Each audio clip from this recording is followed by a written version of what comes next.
Минатата беше насловена како, не знам дали кажав, меѓутоа или отпосле ми текна насловот, бедна состојба. Знаеме зашто зборувавме во 7 глава Римјаните, и онаа бедна состојба кога човек длабоко осведочен од Духот Свети ќе ја согледа длабочината на законот, суштината на законот, духот на законот, а не само словото, и ќе свати дека од некој кој што бе, како Павле, неговото искуство, безпрекорен бил во однос на правата на законот, сметајќи дека се совршено држал, ќе свати дека всушност како да живеел без законот. Нормално тоа е при средбата со Христа. И самиот закон, знаеме дека е препис на Божиот карактер, така да не се тоа само правила, туку и законот има една силна осведочувачка моќ да продре, како и секое Слово Божие, да продре, значи, во длабината на нашата душа и да не осведочи. И ако тоа е препис на Божиот карактер, нормално е дека секоја заповед не треба ни онака само како заповед да се гледа, туку и како Господ би постапил, значи во дадена ситуација, во дадено искушение, како Бог гледа на тоа. И затоа и видовме некои примери од Матеј. Значи, еве да се вратиме во Римјаните 7 глава и да најнапред да прочитаме 12 и 14 стих. Значи, кога Господ ќе ве осведочи за тоа што е законот и како да гледате нешто ново сега пред себе. Значи, не се тоа само правила, кои што ете онака надворешно ги држите и сметате дека сте безпрекорен. Вели 12 стих, затоа законот е свет, а и заповедта е света, и праведна и добра. Ова пред се однесува на онаа 10-та заповед кој што погоре цитира, која вели заповедта. Меѓутоа и законот е свет. Од каде законот свет? Па затоа што е препис на Божиот карактер. Тоа е Божи закон, закон што Бог го дал, светиот Бог. Че не може тоа слово самото по себе да е свето. Туку токму затоа што тоа е одраз на неговиот карактер. 14 стих вели, значи покрај тоа што законот е свет и заповедта света и праведна добра, 14 стих вели законот е духовен, правејќи споредба со себе самиот, и вели, а јас сум телесен, продаден под грев. Јас сум роб на гревот. И тоа е еден чекор кој човек ќе доживее еден таков чекор на длабинско, вистинско сваќање на законот, тоа доведува до правилно сваќање на гревот, гревот станува прекумерно грешен и тоа доведува до вистинско покаяние кај човекот. Тоа се вистински чекори во вистинска насока. И ги спомнавме оние примери во Матеј 5 глава. Беа 3, иако ја спомнав 2, значи во контекст на Матеј 5 глава, како што ја завршува таа глава, Исус вели, бидете совршени како што е Отецот мој совршен, и токму во тој контекст го кажува и тој стих, и ги кажува оние примери во Матеј 5 глава, значи, прво вели во 20 стих, зашто ви велам, ако вашата праведност не ја надмине праведноста на книжниците и фарисеите, нема да влезете во Царството Небесно. Онаа праведност тоа имал и Павле, како фарисеј. Така го учеле, така знаел. Не само тој, ќе спомнеме подоцна и друг пример. Еве Никодим земете го, исто. Доаѓа кај Исуса и слуша како гром од ведро, нема нешто ново, нешто. Тој сметал дека тој се знае, тој дори бил и учител на законот. Меѓутоа осознава дека треба наново да се роди од дух.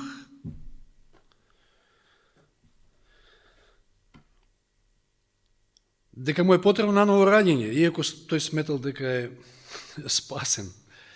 И Исус вели, овде сте чуле дека некој од старите рече, значи, аудирајќи на истите тие фарисеи кои што се држали до традицијата, не убивај. Тоа е 6-та заповед, кажавме. А јас што велам? Јас ви велам, и тоа неколку пати, кој знае, 5-6 пати го повторува Исус во оваа глава. Јас ви велам дека секој кој што се гневи на брата си без причина, ова без причина е додадено, значи. Секој кој што се гневи на брата си ќе биде виновен пред суд. Значи, кога вели гнев, станува збор за оној гнев кој што е зачеток на убиство. Значи, Исус оди длабоко во законот. Ние оние примери што ги спомнавме минатиот пат се, можам да кажам, така малку повеќе гребнато под површината. Иако ова е сосема длабоко. Оди во мотивите, оди во срцето, во коренот на гревот, од каде што започнува. Значи, гнев. Потоа она што него прочитавме, 27-28 стих, сте чуле дека им било речено на старите не прави прелюба. Која заповед беше ова? 7. А јас ви велам дека секој кој гледа на жена со желба, ако ја посака, значи, 10-та заповед, што вели, ако посака жената на својот ближен и така натаму, веќе извршил прелюба во неа во своето срце. Еве го коренот, еве го проблемот, срцето. Од тука извира сето зло. И потоа и оној трет пример, сте чуле дека било речено 43 стих, любете го својот ближен и мразите го својот непријател, што всушност било и делумно точно. А јас велам, любете ги своите непријатели и молете се за оние кои што ве гонат, за да биете синови на вашиот татко кој е во небесата, кој прави неговото сонце да изграви на злите и на добрите. И вели 46-тиот, зашто ако ги любите оние кои ве любат вас, каква награда имате? Зарем тоа не го прават и книжниците, односно цариниците овде вели?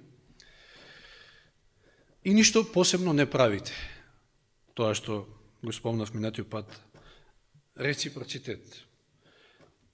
Ти ме почитуваш, јас ќе те почитувам. Ти ми викаш здраво, ја ќе ти викам здраво. А ако ти не ми викаш, ја нема ти викам на тебе. Видите колку Исус оди длабоко. И во контекст на ова вели, бидете совршени како што е совршен вашиот небесен татко. Тоа е совршенството.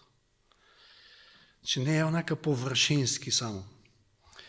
Меѓутоа, за да се стигне до тамо, значи мора да се свати состојбата наша, дали можеби ние не сме како Павле во оваа транзиција која што ја гледаме во неговиот случај во Римјаните 7 глава.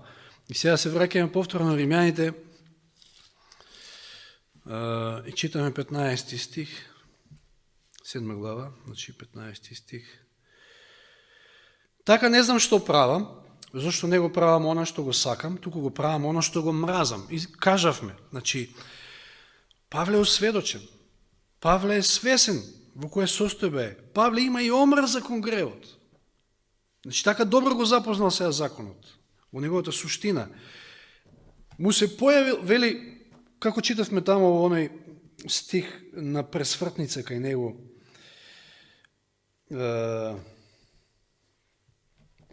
деветиот, и јас живеев некојаш без законот, но кога дојде заповедта, гревот оживи, јас умрев. Ако читате уште од самиот старт на главата, вели, браќа, ова ви го зборувам на оние кои што го познаваат законот. Зарем Павле не го познавал законот, туку станува збор за тоа дека само површински го сваќал. И одеднаш како да му дошла заповедта, замислете си, он ги знае сите заповеди на памет, дури и се, и мисли дека ги држи, дека е безпрекорен, и сега одеднаш му доаѓа заповедта, како тоа, одеднаш му дошла. Ја знае он и 10-та заповед, ама му дошла во нова светлина. Онака, суштински, како што требало да ја согледа и 10-та, но и сите други заповеди. И 18 имено, јас знам дека никакво добро не живе во мене, 18 стих, односно во моето тело, никакво добро не живее, зашто желба за добро има во мене, но не и сила да го правам тоа. И тоа беше таа бедна состојба. Кога се ви е јасно, знаете кај сте, знаете кај одите, ама не можете да победите. Немате сила, ви недостасува сила. Иако имате искрена омрза, и тоа се тие чекори кон Христа, патот кон Христа, нели, буквален превод, steps to Christ. Значи, чекори кон Христа. Забележите како Елен Вајд ги поредила овде работите, по глави. Добро, Божјата љубов кон човекот. Нормално, тоа прво треба да го свати човек. Како што очитавме денешниот, веќе вчерашниот утрински стих. Римјаните 5:8 ли беше, да. Дека Исус Христос го даде својот живот за нас, уште дека бевме грешници. Така ли беше? Тоа е таа љубов која човек ќе ја осознае, ќе го привлече кон Христа. Сега втората глава е на грешникот му е потребен Христос. Значи, грешникот сваќа дека пред се му е потребен Христос, дека тој сам не може. Патем и со таа тема се бави оваа 7 глава Римјаните, дека не може со држење на законот да се оствари спасение. Потоа доаѓа покаяние, значи кога ќе ја сватите својата состојба, грозотијата на гревот, доаѓа до покаяние, и то вистинско покаяние, и исповед, признавање. Ама тука не застанува. Павле е во оваа состојба. Се кае, признава, меѓутоа нема сила да продолжи понатаму. Тој процес е на посветување, кој што не може да се случи без да се сретне со Христа. Ни тој, ни ние.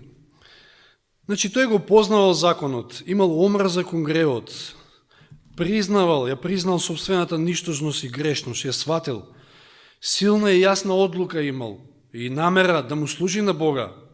Нели, со своето срце, вели, со својот ум му служам на Бога. Но и дури покажувал крајни напори да го оствари тоа, меѓутоа тоа не оди така. Нема сила, сваќа дека нешто е посилно од него, нешто фали, нешто недостасува. Што е тоа што фали? Виде, ако читаме во 7 глава од 18 стих, да прочитаме до 23. Таа борба ја опишува Павле овде. Имено јас знам дека никакво добро не живее во мене, односно во моето тело, зашто желба за добро има во мене, но не и сила да го правам тоа. Зашто не го правам доброто што го сакам, туку го правам злото што не го сакам. И тоа е одраз на еден роб. А ако го правам она што не го сакам, не го правам веќе јас, туку гревот кој живее во мене. И така го наоѓам овој закон, дека кога сакам да правам добро, злото е близу. Вистина, со мојот внатрешен човек наоѓам наслада во Божиот закон. Тоа и псалмистот Давид го вели, значи, да се насладуваш во Божиот закон. Он наоѓа наслада во Божиот закон, но гледам друг закон во моите членови, кој војува против законот на мојот ум и ме заробува под законот на гревот, што е во моите членови. Интересно е што овде Павле ни го прикажува човекот како да се состои така е од три различни аспекти. Прво е физичкото тело, а тоа е баш инструментот преку кој, значи средството преку кој што гревот се служи за да се пројави, да кажем, во нашиот живот, нашата грешна природа. Како што вели во 6 глава, 12 и 13 стих, затоа што 6 и 7 се поврзани, и 7 не може да се разбере без 6. Да прочитаме 12 и 13 од 6 глава. И така, нека не царува гревот во вашето смртно тело, па да ги слушате неговите страстни желби. И не давајте му ги вашите членови на гревот за оружје, значи членовите на телото, вашата телеса, туку предајте му се сами себе на Бога како оживеани од мртвите, а вашите членови на Бога за оружје на правдата. Телото е голем проблем. Потоа го имаме интелектот овде, умот.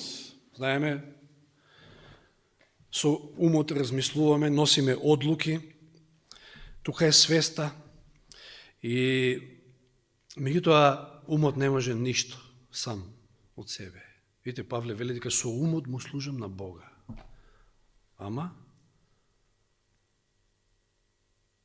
на Божиот закон, а со телото на законот на гревот. И што сваќа? Дека овој вториот закон е посилен, затоа што е сврзан со телото. Ти се едно тело, тоа се гледа преку онаа прва слика што ја дава Павле во 7 глава, малку ќе опфатим веројатно вечерва, колку има време. Значи, многу големи луѓе во светот со силен интелект имале големи идеи. Замисли се, онаа идеја беше прекрасна идеја, меѓутоа се испостави дека е утопија, затоа што човекот не може да го оствари. Идејата за комунизмот. Ние живеевме дел од нас, кои што сме повозрастни, живеевме во тој систем некој период и знаете, марксизам учевме и се по школите не учеа како тој систем е осмислен и како ќе сите ќе живеат рамноправно и секој ќе има и така натаму. Маркс и Енгелс, марксизам, не можев да го сварам тој предмет, да ви кажам искрено, исто како и биологија, кога пред секога учевме. Но за еволуција, веројатно, Господ уште тогаш делува врз моето срце. Значи, имало такви луѓе во разни области, но немале сила да го постигнат тоа. Значи, ова само покажува дека не оние кои што држат и кои што се држат или застапуваат некои високи идеали и се тие кои што имаат вистинската религија, туку оние кои што живеат според тие идеали и можат да те поучат како и ти да го постигнеш тоа. Затоа Исус е најголемиот учител. Значи, не е до интелектот само. И духовната природа, ја спомнал овде Павле, која што е клучот, тука е проблемот. Духовната природа, која што на многу места ја опишува со различен речник, значи Библијата, како мудрување на телото во Римјаните 8 глава. Нашиот стар човек во 6 глава Римјаните. Каменото срце во Езекиел 36:26. Или онаа лошо дрво во Матеј 7 глава, кој што дава лоши плодови. И Павле овде го опишува тој судар на тие две сили. Умот сака, но гревот е посилен. Борба, судир, но исходот е на страната на гревот. Законот на гревот, како што опишува. Да ја видиме сега накратко која е таа разлика на Павле пред и Павле сега, значи во ова ситуација како што се опишува. Значи прво бил како и оној фарисеот во параболата кој што влегува во синагогата и ја крева својата глава и се удира во гради. Полн со самоправедност, фалејки се што тоа тој правел сам. Воопшто не свесен за собствената состојба, значи воопшто совеста воопшто не го вознемирува, тој си е прав, другите се криви, знаете, фала ти Господе што не сум како овој, тој си е христијанин на место. Тоа бил Павле, безпрекорен, затоа вика. Меѓутоа во Римјаните 7 глава тој сега е свесен за состојбата, има силна желба да победи, но не е победник се уште. Туку само освестен грешник, може да се каже дека интелектуално бил обратен. Видите, он со умот му служи на Бога. Меѓутоа тоа не е обраќање. Интелектуално обратен, значи се случила одредена промена во умот кај Павле, но не и во духовниот дел од неговата природа. Тука е клучниот дел, тука е проблемот. Значи, ако направиме споредба од Лаодикеецот, кој што е неколку пати спомнувам, Лаодикеецот е беден, сиромав, слеп и гол. Ама не сваќа. Мислам, он смета дека не му треба ништо. Дека е богат и се збогатил и ништо не му треба. Во суштина е беден, сиромав, слеп и гол. Сега, човекот во Римјаните 7 глава, за разлика од Лаодикеецот, е беден, и тоа бедотија е уште поголема, затоа што е свесен за состојбата, е сиромав и гол, ама не е слеп. Значи, гледа, тоа е свесноста. Значи, како да е употребил очната мазда, да кажеме, Светиот Дух го просветлил, Светиот Дух го осведочил, меѓутоа дотука е работата. И спомнав и пак ќе кажам, оваа слика од Римјаните 7 глава е најчистата слика на еден просечен христијанин денес. Ова е човек кој што не може да се надева на спасение. Затоа што самиот извикнува во 24 стих, беден човек сум јас, кој ќе ме спаси од ова смртно тело? Ова е една бедна состојба за која што спомнав минатиот пат. Но веднаш потоа додава и му вели му благодарам на Бога преку Исуса Христа, нашиот Бог. И во 8 глава сега ја имаме победата, ќе ги прочитам само првите 2 стиха, и така сега нема осудување за оние кои што се во Христа Исуса и одат не по телото, а по духот. Еве го тоа обраќање, средување во духовниот дел од природата на човекот, не само во интелектот. Зашто законот на духот на животот во Христа Исуса ме ослободи од законот на гревот и смртта. Законот на животот на духот, на животот во Христа Исуса ослободува од робството на гревот. Од оној роб на гревот кој што е во 7 глава Римјаните. Нема осуда, осуда нели е легален, правен термин кој што е спротивен од оправдан или праведен. Значи, кој е оправдан? Оној кој што оди по духот, а не по телото.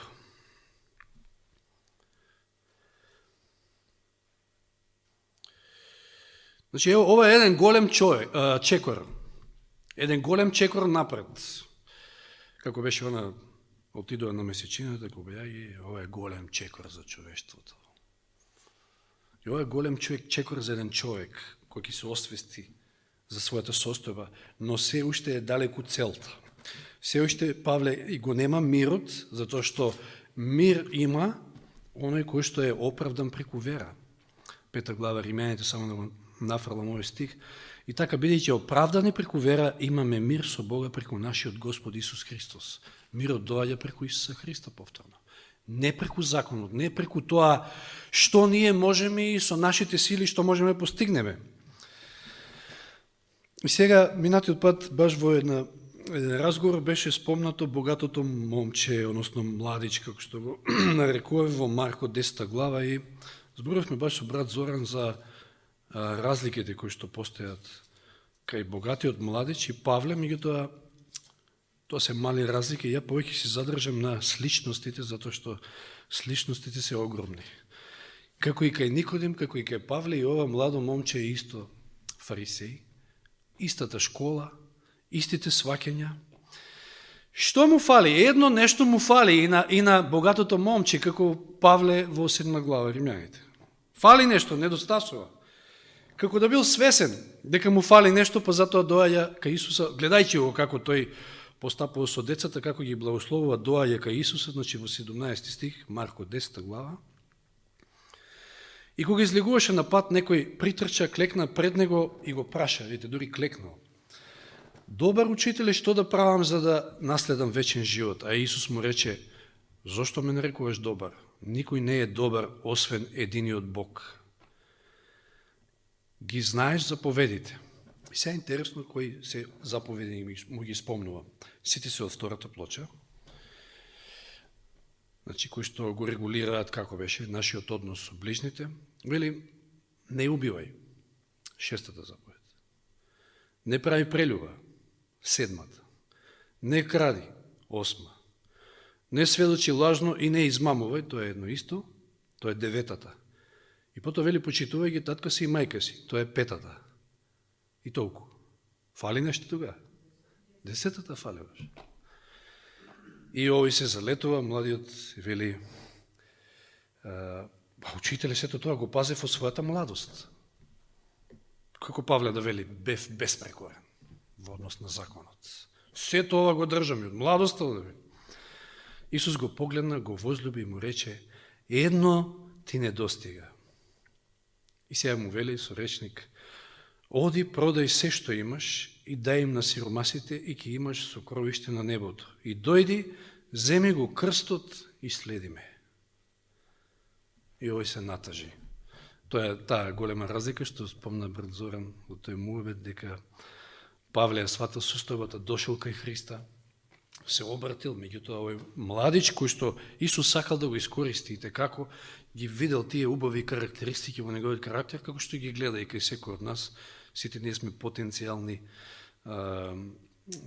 луѓе за спасение, затоа и дошол да не спаси секој од нас и сакал да го искористи во делото и така натаму, меѓутоа кога слушнал што треба и како треба, овој се натажи, значи не му се допаднали условите.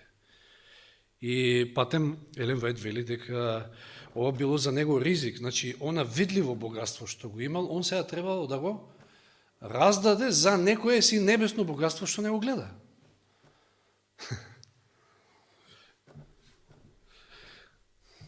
Се натажи од тој збор и си отиде жалејки зашто имаше многу имоти. Што му фалело? Што било тоа едно што му фалело? Зошто Исус му вели оди продаде го богатството? Зошто Исус му вели дека треба да се отараси од богатството? Па затоа што тоа било неговиот проблем. Или со други зборови, бил себичен. И сега видите, доаѓаме до таа, значи не му е спомнува 10-та заповед како да сакал да испровоцира кај него да може би се сети на нешто. 10-та заповед вели не пожелува нели жената на ближниот, магаре тоа не знам што колата може да кажеме, било што има ближниот, затоа што се доаѓа од желбата, од мислите и потоа само фали можеби реализација. Знаете кога имате гнев кон својот брат, можеби само ви фали во некој момент пиштол за да го застрелат, значи.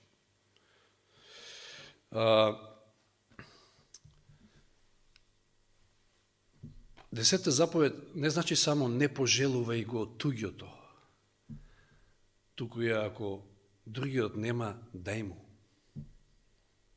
Видите колку законот е длабок. Исто онаа заповед не кради, не само да не му крадеш, да му земеш од неговото, туку и ако ти имаш, тој нема, дај му. Така учи Исус, зарем не? Во онаа негова длабока проповед на гората на блаженствата, 5, 6, 7 глава Матеј. И тоа е во суштина. Тој премногу се сакал сами од себе. Исус можел да му каже, држи го законот, люби го ближниот, односно люби го Бога и люби го ближниот како сами од себе. Ама тој не го люби ближниот, тоа се покажало. Тој имал преголема љубов кон самиот себе. И му фалело, тоа едно што му фалело било божествената љубов. И па сега кажете ми, кој проблем го имал богатиот младич? Па истиот проблем како и Павле, истиот проблем како можеби како и ние. Значи, кога доаѓаме до точка дека сметаме дека ние го држиме безпрекорно законот и дека сме безпрекорни христијани, а уствари ни фали суштината, љубовта. Законот е љубов, затоа што Бог е љубов. Затоа и Исус го сведува на тие две заповеди, љуби го ближниот, љуби го Бога.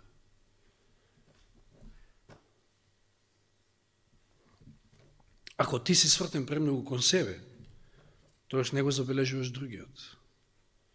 Тоа бил проблем со него. Значи, асебичноста, гордоста, тоа е само индикатор дека таа стара природа, тој стар човек е тука.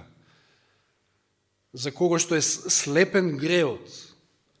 И не може да се раздвои туку така. Затоа ја кажува онаа слика во 7 глава Павле, да се вратиме пак таму на почетокот од 7 глава.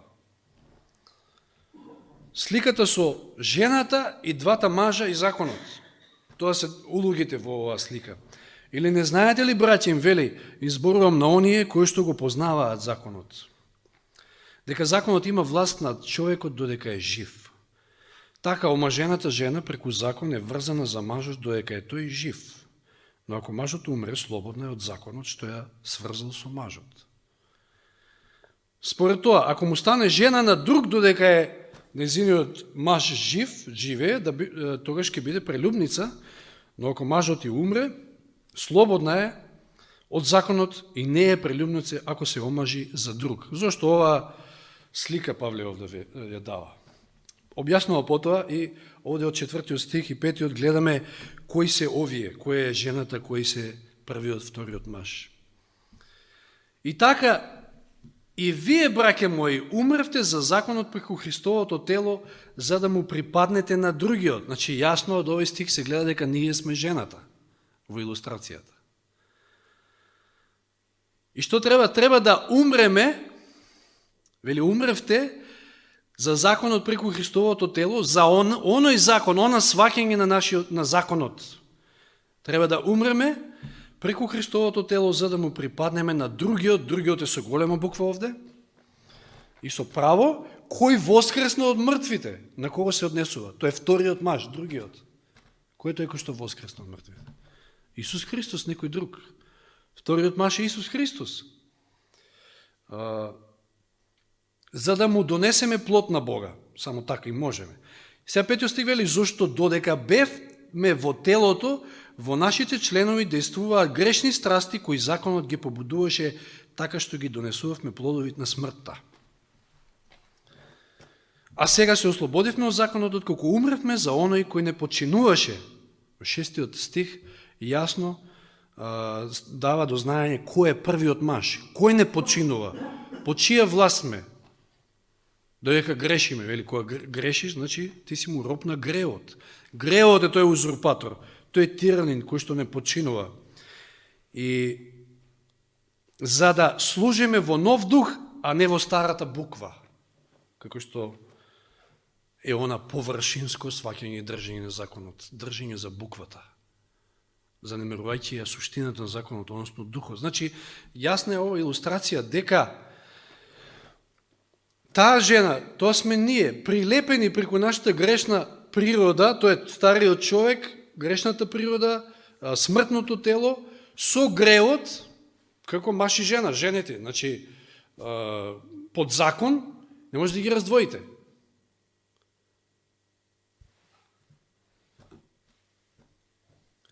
И сега, таа жена, тоа сме ние, Павле во 7 глава, доаѓа до осведочување, до сознание дека има друг, кој што е мил, кроток, ваков, таков, кој што ќе ве ослободи од овој узурпатор. Значи, вие веќе сега животот ви станува тежок со првиот маж.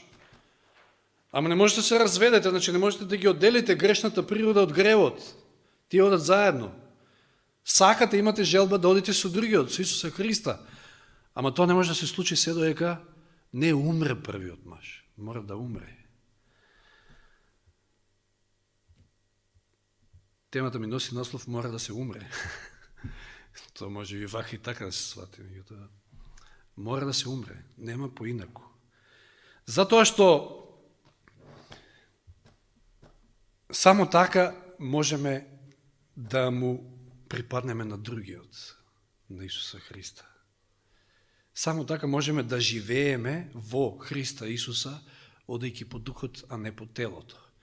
И сега, гревот одбива, гревот не умира. И тоаш кој треба да умре?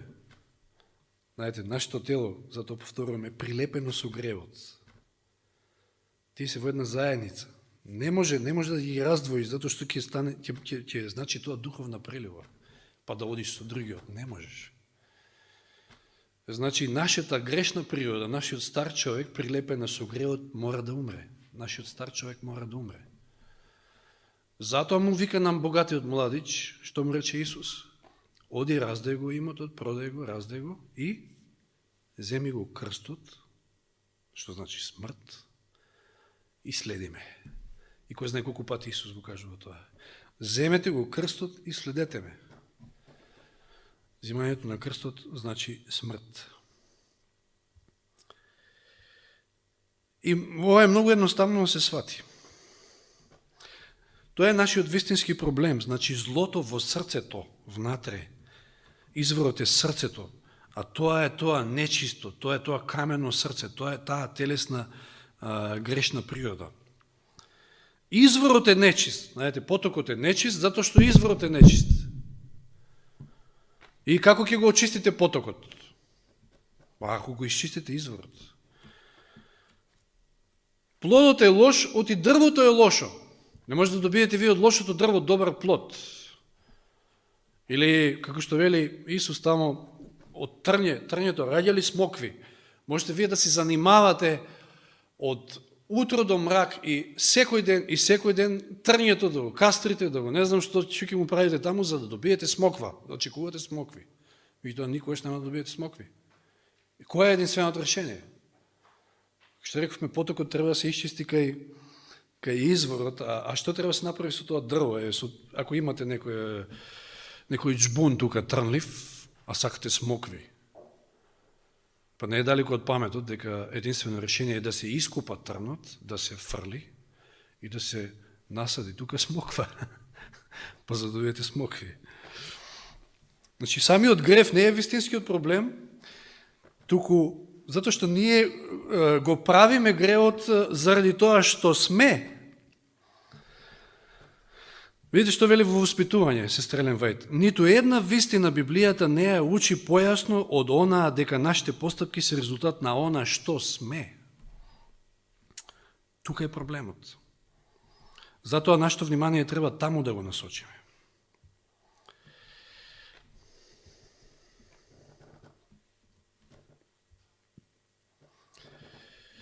И сега, едно не докажав, значи, ако вие умрете во ова слика од 7 глава Римјаните, како тоа сега ќе му припаднете на другиот, кои сте мртви?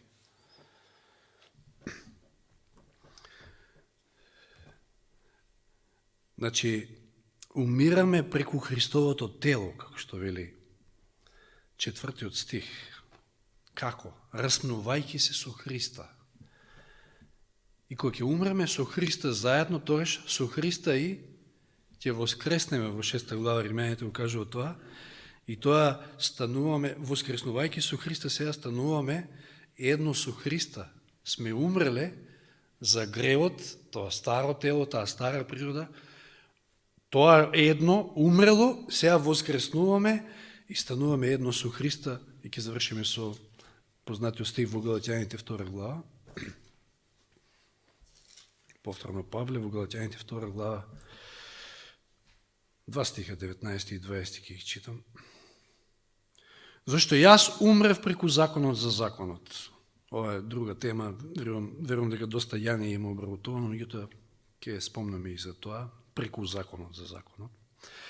За да живеам за Бога, со Христа сум распнат на крстот и јас веќе не живеам, туку Христос живее во мене, а животот што сега го живеам во телото, го живеам преку верата во Божиот Син, кој ме возлюби и се предаде себе си за мене.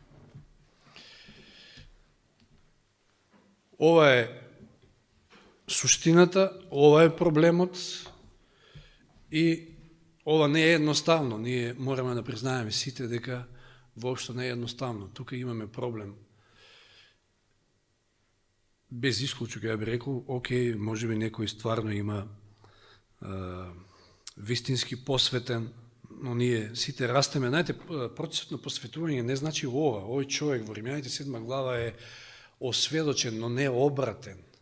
Дури откако човек ќе се обрати и потоа следува процес на посветување, кога вие низ тој процес ќе осознавате нови работи кои што не сте ги знаеле, Светиот Дух ќе ви осведочува и штом сте осведочени, вие веднаш со Божјата помош и сила што имате го надминувате тој проблем. Тоа е веќе друго, кога не знаете. Меѓутоа, човекот во 7 глава Римјаните знае, свесен е во која состојба е, но нема сила.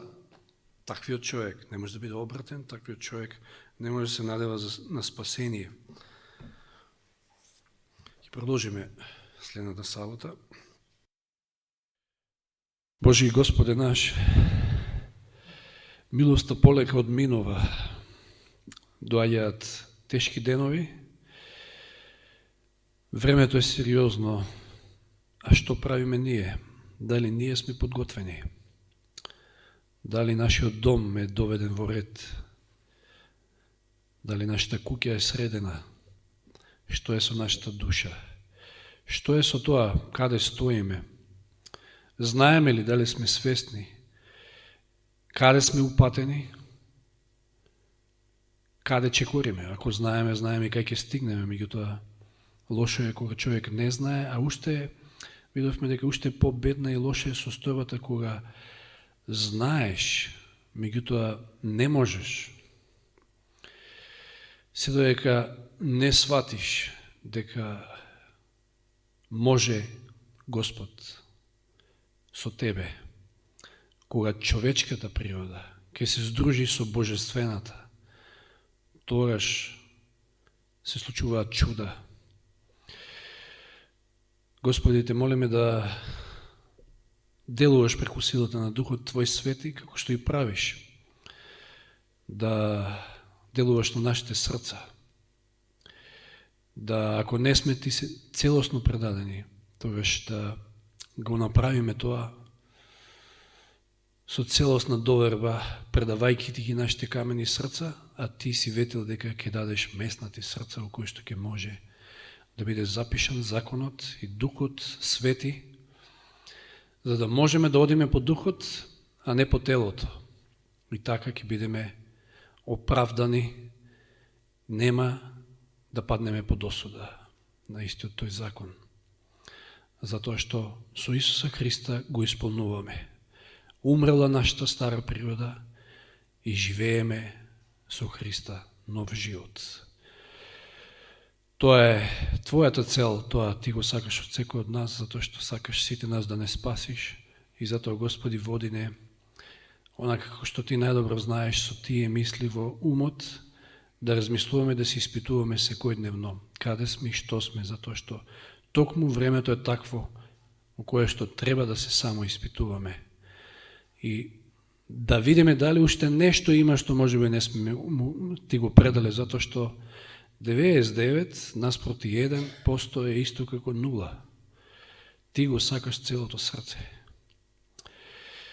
Води не во оваа нова седмица, води не во нови предизвици и низ нови искушенија заедно со тебе, секојаш од победа во победа. Тоа е наша желба и молитва. За се ти благодариме во Христово име. Амин.